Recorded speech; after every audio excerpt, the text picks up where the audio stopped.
My high school held an annual Euro tour, and I went on my first one in 2011 when I was 16. There would be a bunch of teachers and parents that came along to supervise, including our headmaster, and almost everything was scheduled, but we did get a few hours every day to explore the cities ourselves. The tour was 12 days long. This would be my first experience on a plane, so my first experience overseas as well. My friend and I were casually walking down the streets of Rome, not far from our hotel, taking pictures and whatnot, wasting time before we had to meet our entire group of around 15 kids and 4 teachers for pizza at a small restaurant also very close to our hotel. This comes into play with what happened later at the restaurant. Fast forward. We are all at the restaurant now, all sitting on the side eating pizza and chatting. The teachers were sitting inside the restaurant near the door to keep an eye on what was happening outside. I decided to go next door and buy myself a bottle of water. I didn't think to take anyone with, as the tiny corner store was so close to the pizza place that a few kids were sitting near the entrance. After leaving the store, I got pushed up against a light post by a large man in a dark jacket. He towered over me, opened his jacket to cover me, and asked me my name. I was in such shock I didn't even respond. So he asked me again, and I refused to tell him. Luckily, one of the girls saw this happening, ran over and grabbed me out of this man's reach. I immediately burst out crying and we alerted the teachers. Our headmaster, thinking he may have been drunk, shouted at him to leave, and the man disappeared around the corner. All was well. Things calmed down.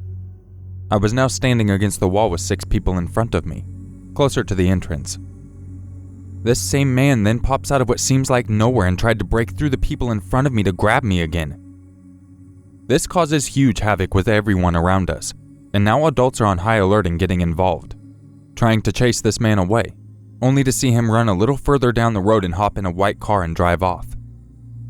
We got the entire group together again and were escorted back to the hotel, very confused by the situation. Later that evening, we got our free time where we would go pick out our own restaurant to go with our group of friends. We were normally in groups of 5.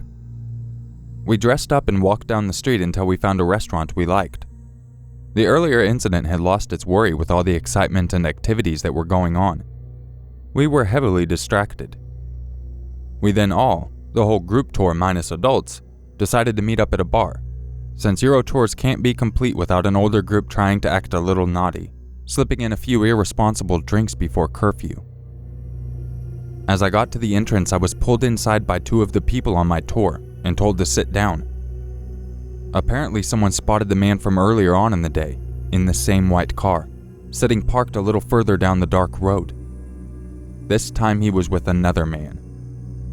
I broke down. We were all terrified. We explained what was going on to the owners as best we could, and decided to head out back to the hotel as a group, constantly checking around us and keeping count of every person. Luckily, we were leaving for a different town not many hours after that, early the next morning. This experience still haunts me. I don't know where this first man saw me, or what his intentions were. He may have been following me the whole day, through the night, knowing exactly what hotel I was staying in and everything. Being from South Africa, Europe was another world to me, and we had this idea that everything was safe and free compared to our country. Now looking back, I wish I didn't let my guard down so far. On another note, Italy was incredible, and that pizza was bomb.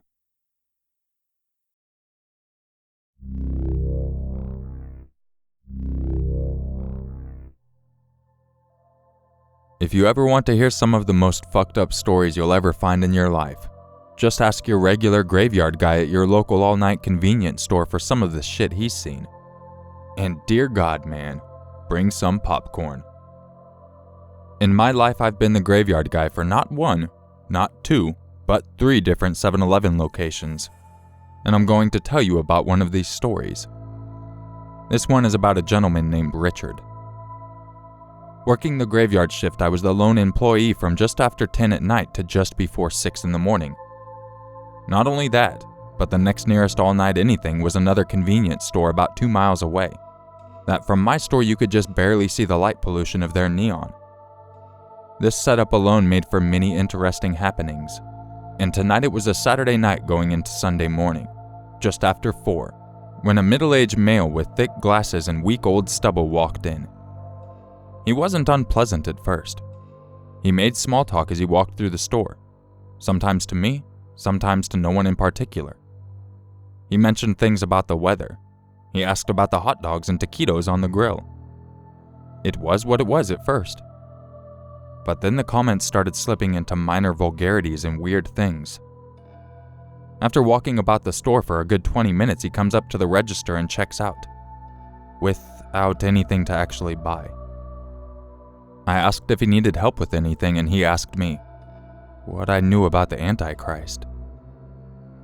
All right. Well, I know enough, I guess. I was raised Catholic, so I know quite a bit on the subject, I guess. And so he stares at me, eyes wide, mouth pursed. I wasn't sure if he was about to bite me on the face or kiss me on the lips, and not being able to tell the difference made me uneasy. I should get a hot dog. All right. Which one? One of the big ones. I want to enjoy it. There will be no more hot dogs once the Antichrist comes. It sounds like a ridiculous statement. Okay, it is a ridiculous statement. But when said with genuine malice, it becomes a thinly veiled harboring of doom. I did my best to ignore it, got his bread and his hot dog and handed it over to him. He walked around to the condiment bar and he continued. You have onions. Yeah-huh. I love onions. Yeah-huh. Many people do. They better enjoy them. There'll be no more onions once the Antichrist comes. There's really no way to respond to this, so I try to go back to my work. But even as I walk, as I stalk cigarettes and start my nightly count, I can feel him watching every move that I make. He comes up to the register with his hot dog, pays, and I hope to hell we're done here. Thanks for coming. Have a good night. And I turn my back. Can I eat this here? Probably not a good idea. The manager comes in at about 5:30 and he doesn't like if anyone's hanging out here. Stuff to do, you know? I'm not worried about him. The shit part about this was that I was actually partially lying. The manager, James, my boss, and a really awesome guy, did arrive somewhere between 5:30 and 5:45 every morning, Monday through Friday, but he avoided the place like the plague on the weekends. I was trying to sell something that I knew wouldn't fly if this guy actually stuck around long enough for no one to show up. And now he was telling me he wasn't concerned about someone else showing up. Saturday nights are a busy time for convenience stores, but after about 3:30 they become a ghost town, and it was just me and this guy for one extended, uninterrupted, fucked up conversation after another. I'd try to walk to stock the cups, lids, and straws, and he'd pop up behind me. There'll be no cups and straws when the Antichrist comes. I arranged the beer and the coffee. There'll be no coffee when the Antichrist comes. I realize it sounds like a joke, but his panicked eyes and horribly hinting smile made it clear. He was dead serious in everything he said. 5 rolls around. Well, you should probably get going. Don't want that boss man getting mad at me now. He won't get mad at you. It's just he doesn't like people hanging around. We're just talking about the Bible. He said this so sickly sweet it made my stomach churn.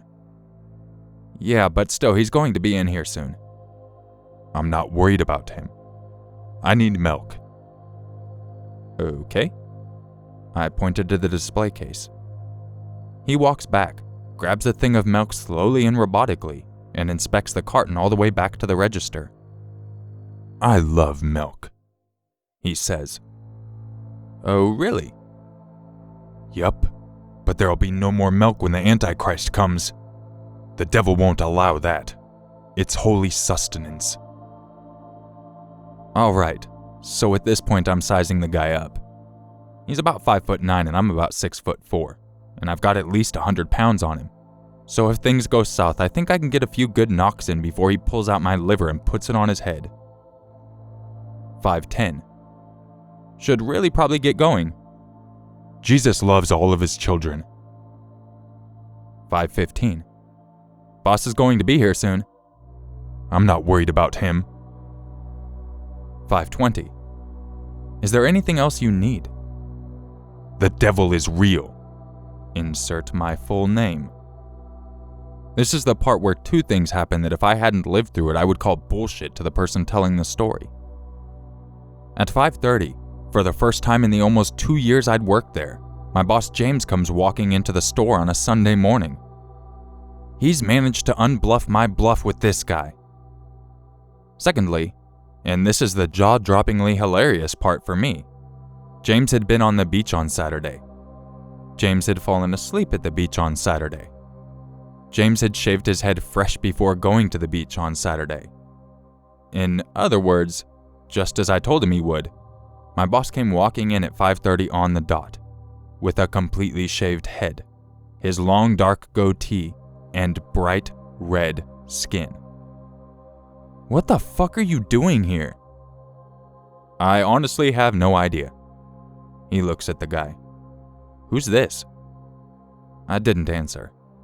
I looked at James. I looked at the guy and back at James. He looks at the guy. James says to the guy, "Let's go outside and have a chat, friend."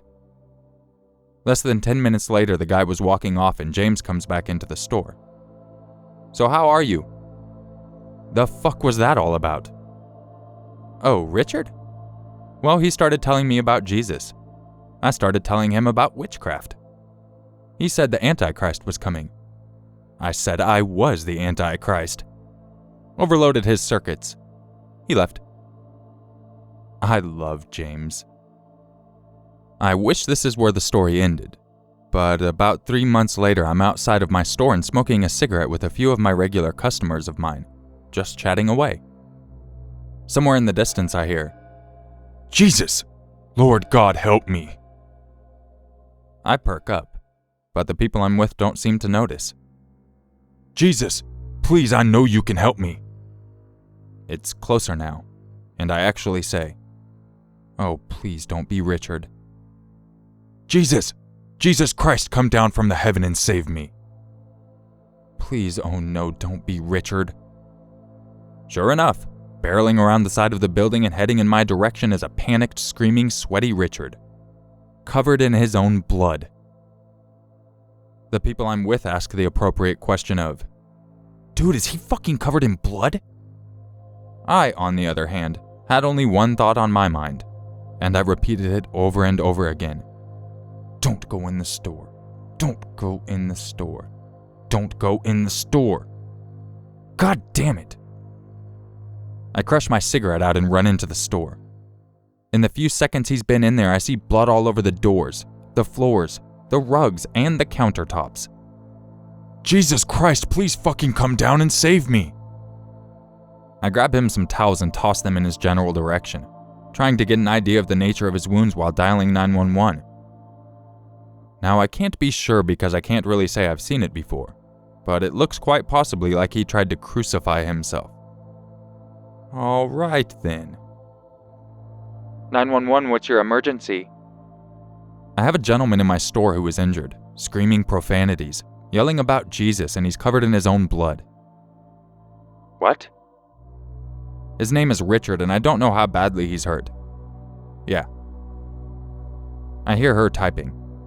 She asks the store name and address, etc. All right, and you said he's screaming profanities? And then you hear Richard, who can't hear her. Fuck!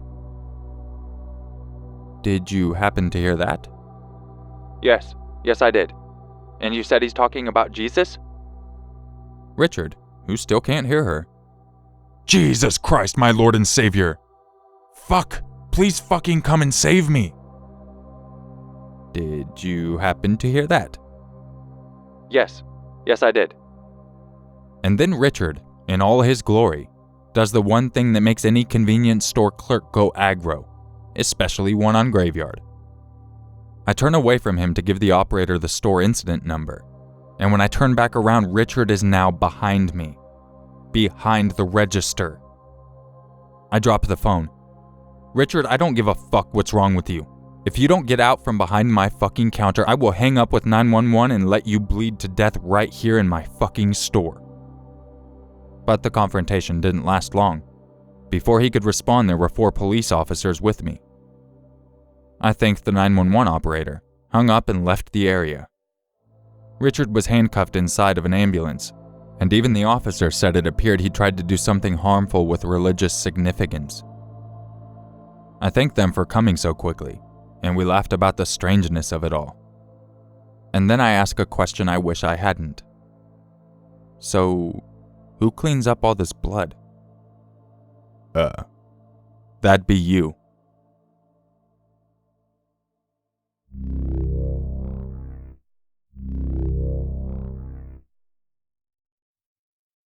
This happened when I was in college. I lived in Isla Vista, the student community at UCSB, notorious for being a party school. It fully lived up to its reputation.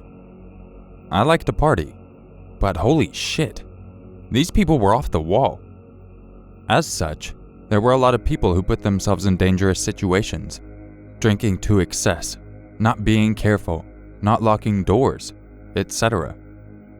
It had a very isolated and insular vibe, and anyone who was hanging around who wasn't college-aged immediately looked out of place and strange.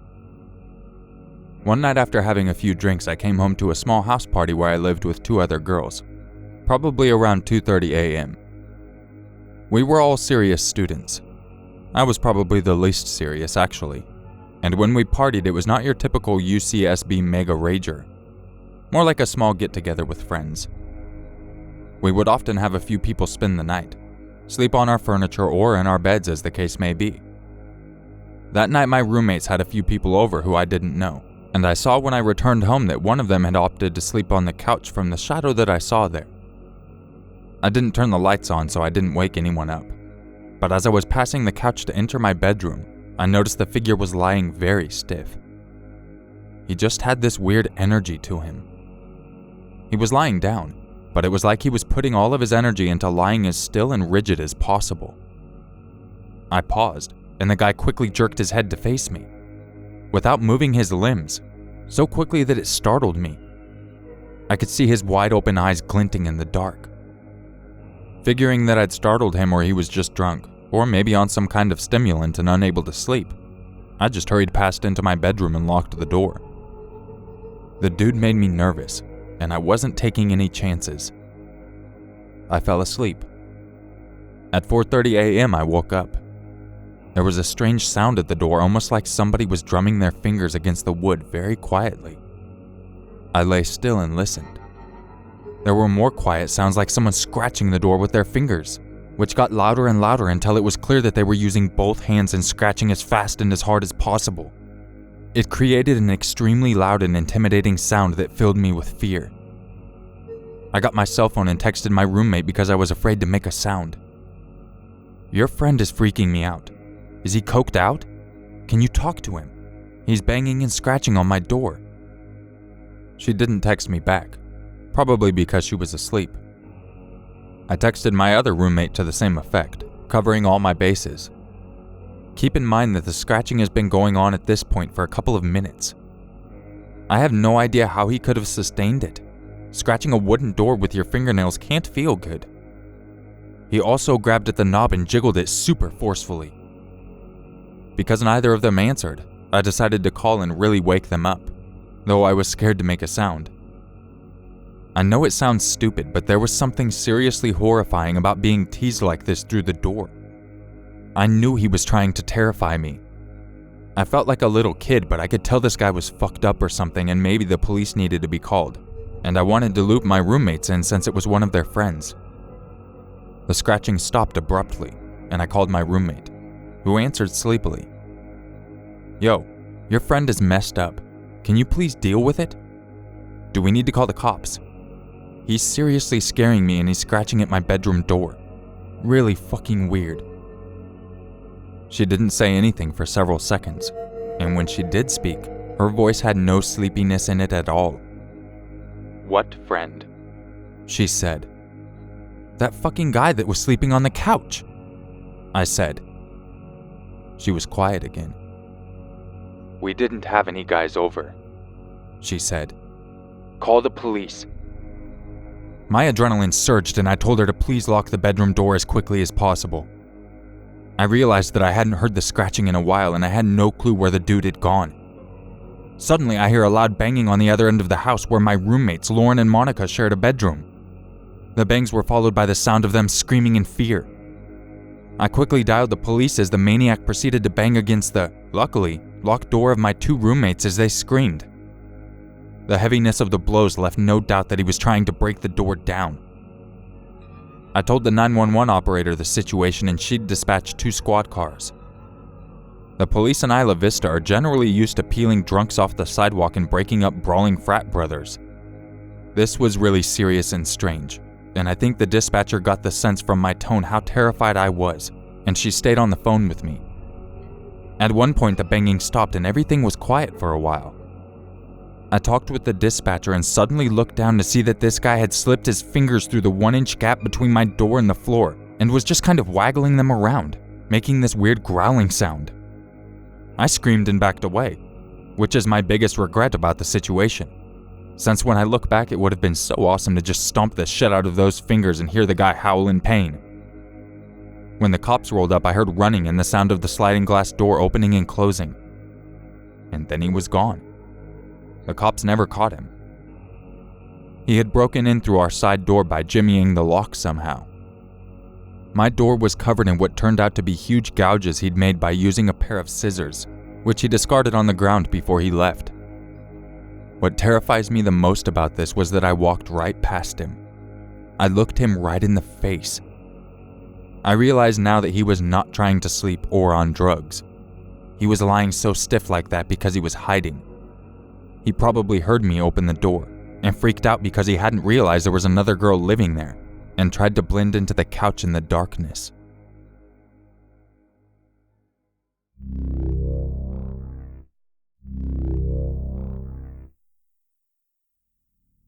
When I was a teenager, I was goth. Black hair, black clothes, black makeup, even a pair of combat boots. My friends and I, in typical goth fashion, hung out at a local cemetery. We started going as a joke, but soon discovered we liked the peace we found there. That all changed one night. My friend called to see if I wanted to hang out, and I did. None of our other friends were available. They were either working or recovering from the partying the night before, so we were on our own. My friend picked me up and we drove to the cemetery.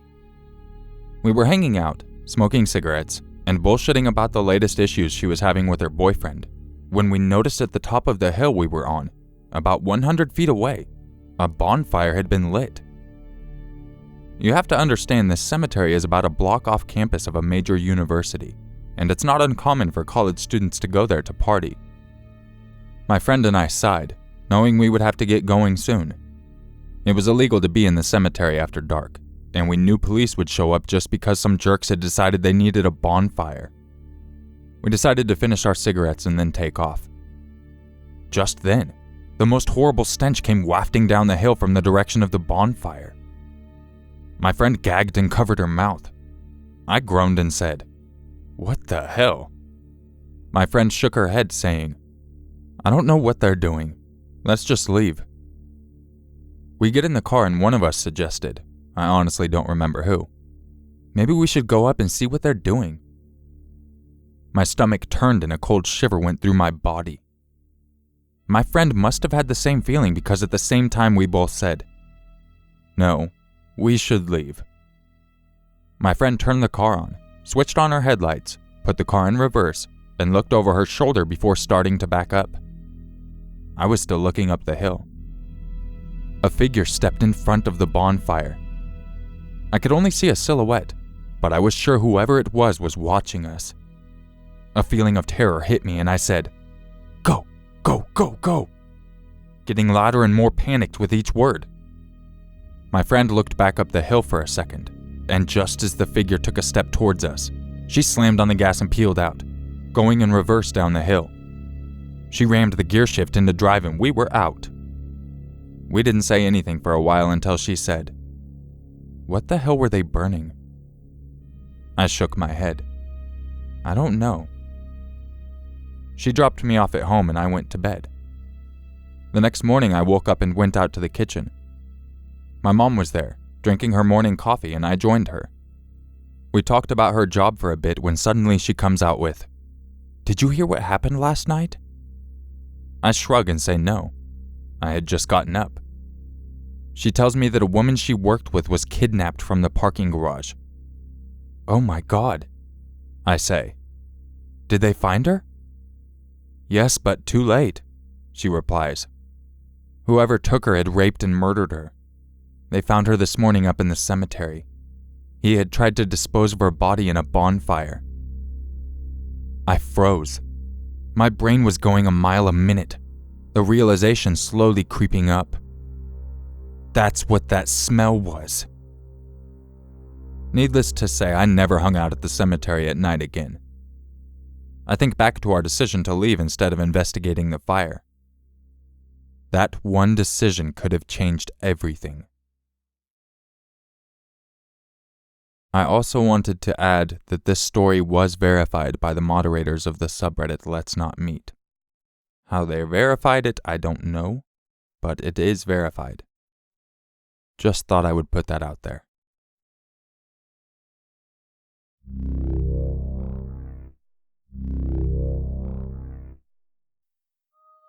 If you enjoyed this video, you know what to do. And if you would like a chance to have your story featured in an upcoming video, make sure you email it to urmaker6260@gmail.com. And if you would like to help support the channel, as well as get early access to all of my content, make sure you go check out my Patreon page. Patreon.